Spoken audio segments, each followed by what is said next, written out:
Сәлем достар! Бүгін біз кез келген дастарханның көркін ашатын және жасалу жолы өте оңай салат дайындайтын боламыз.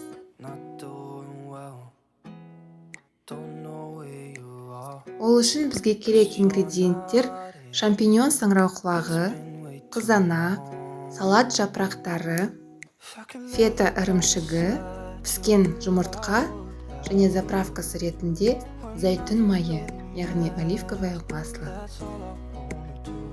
Ең алдымен саңырауқұлақтарымызды видеода көрсетілгендей қылып турап аламыз. Қызып тұрған тапаға май құйып, үстіне саңырауқұлақтарды саламыз. Дәміне қарай тұз қосып, араластырып, шамамен 4-5 минут қуырып аламыз.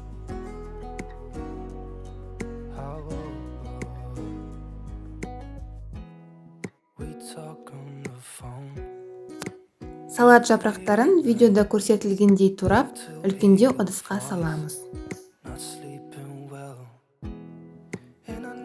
Қызанақтарды үлкендеу бөліктерге бөліп турап аламыз.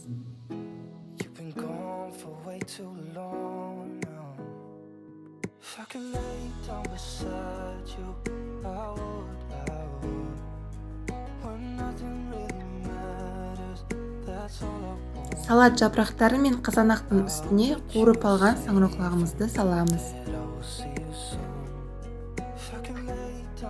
Дәміне қарай тұз сеуіп, үстіне зәйтүн майын құямыз. Бұл жерде саңырауқұлақтардың тұздалып, майда қуырылғанын ескерген жөн. Салатымызды жақсылап араластырып аламыз.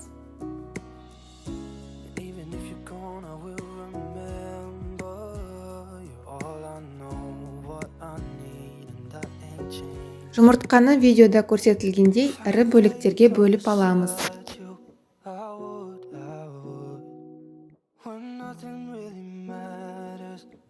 Тарелка алып, салатымыздың бір бөлігін салып аламыз.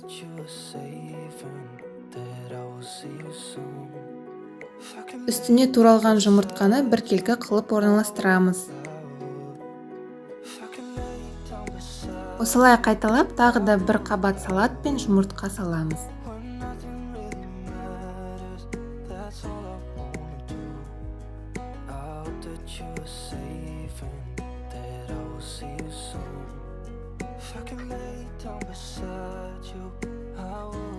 Салатымыздың бетін шаршылап туралған фета ірімшігімен әсемдейміз.